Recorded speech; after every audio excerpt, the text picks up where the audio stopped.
Hello, let's go look on a Amberlight 2 application, and this has come from the creators of the Flame Painter and Rebel. It's come from the Escape Motions. You may be very popular, or before you saw I have tutorials create for Flame Painter, and I love this application. I mean, it is very fun to create all of those effects of flames, kind of wavy energy parent, so it's very creative. If you're interested, you can check those tutorials, the Geekatplay website. So I have a Flame Painter, so you can go over those tutorials, or go directly to the YouTube channel, and right here you can see I have a playlist where you can go over and just create different projects working on this. So this is kind of very fun application.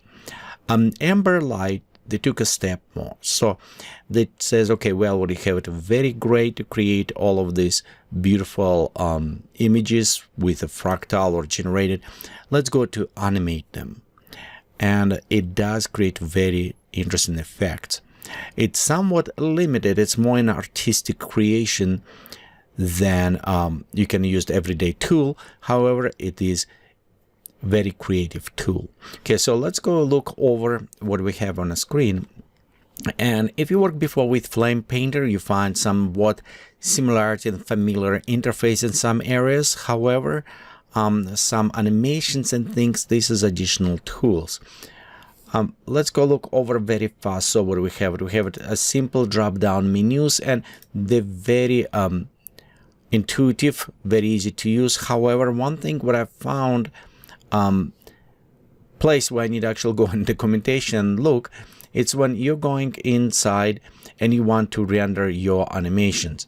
So this way you actually need to figure out where it's located. So for me, it's when I open documentation, and nicely they have a very nice documentation, what is good, and I actually need to go, says, oh, I need to go in the send final render, and from here actually I can render my animations.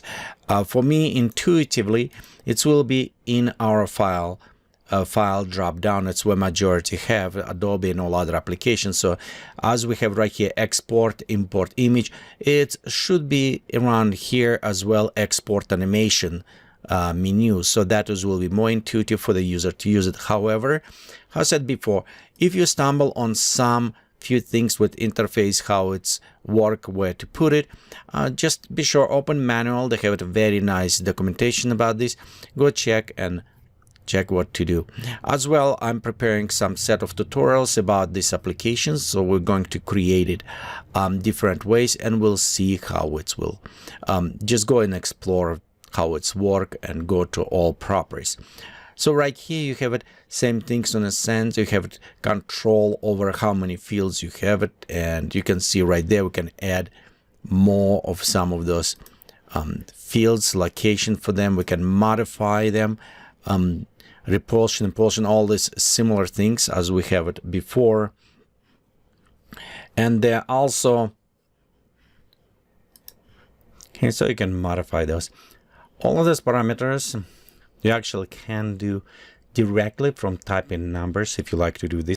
Or if you're more visual driven, you can just take handles and adjusting handles. You can see right here, real-time update as I modify, it's so is modifying steps. Okay, as a render going on, you notice right on the top as we're going, it's counting steps. So the higher steps, the more render, better quality it will be. But as usual, it's take a time. And problem when you work with any animations, this is will also related to each frame. So every time when it does, it's need to render every frame, and depend for how long you have animations, that is takes so long render per each frame. You could optimize by reducing amount of the steps, but your quality will also decrease. Also, when you start creating a new one, you'll notice right here we have a new sense menu, which is have a very good presets, and I found this one is very useful. And it's actually have a two roles. One, it's give you suggestion what is 4K, 2K, and all this stuff. And also notice as you modify, you can modify on top. For example, when I like to do 24 frames if you want it, or you can go to NTC standards or a PAL system. You can modify all of those frames. However, it will be nice if you can see right here, you cannot type, so it will be nice if you can go and adjust the frames in a way you like to, kind of adjusting more manual typing in. As well, you have a different type of the custom background, different colors, all the stuff. So this is a first preset, and this is kind of somewhat flexible, give you good effect. You can preset and create all these images. Again, remember, the higher resolution, the more time it will take render per each frame. Nice things about this, that you pre-render, you can preset and just keep on going. For example, right here, I create this animation, and it took me about 2 hours to render, and you can see it's take about 8 seconds for this animation to do, and it's done in HD resolution, which actually full resolution will be. So it's 1092 by 1084, whatever the HD resolution, I don't remember, need to look up, but right here it's actually render, and it was using 5,000 steps, so it's kind of nice, beautiful animation. As soon when I saw these animations in my mind, I can probably reuse this for my videos. However, when you save as a videos, as animations AVI, so you can pass maybe some alpha channel, but as import, it is limited what we can report as background. I wish it also had options to import AVI file, so I can actually overlay my animations over this. So if I can go import, but again, it's maybe options, and I'm going to look more in this applications as creating tutorials. We'll sure find more way to kind of embed it more with real animations, just maybe make like flames shooting from something or other effect. Again, this is straightforward, very nice to understand application, and not so many hidden secrets. However, it is have some powerful. One thing what is also distinguished, it is a little bit here, is animation. And if you work with a different animation application, you will be very familiar with after keying, manual keying. And again, this is very nice because you notice you can drag, set your frame, reposition, adjustments as well. You can animate all of those properties if you need it. Preset this one, we can check key. Notice right here, as I move around, it is highlighted, says the after key is enabled, so it's created after key for us. We can go directly to the last frame and maybe reposition the elements. And as we, oops, let me drag this one. Come on, there you go.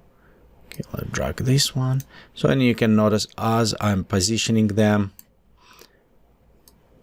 modifying the do effect, a kind of lock, and some of them is locked, so we cannot move it. But as I move, it's showing me my pathways will rearrange, realign, and we can go back, click play, and depend on the time and speed, you can see it's kind of start moving afterwards. So as we animate it from our 58, so right here you can see. Okay, we can go again on the beginning, same things, and we can pre-animate it from this point. And now you can notice we have our curves adjustment. So overall, it's a straightforward, very easy edit, manipulate. If you have any experience, work with the animations 3D or After Effects or other things, you feel just familiar and very nice. Again, it's a very creative, very nice tool, easy to use. Have some limitations, but again, from version 2, it's improvement in version 2, sorry, it's have a faster speed render, and it's give you a lot of creativity, just sometimes fun, just sit in creating these very beautifully look animations and share with them.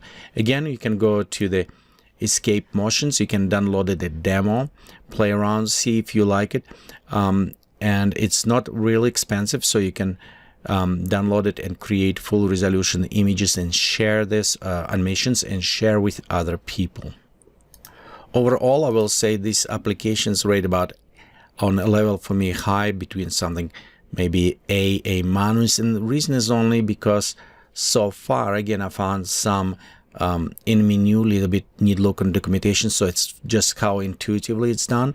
And as well, it will be more interesting if you can work with the other animation files, overlay them, and work with those image the animations to create. How I say, this is few with draw, but I'm sure as we continue to exploring this application and creating tutorials about how to use it, we discover much more power behind this and how we can all these things can work together.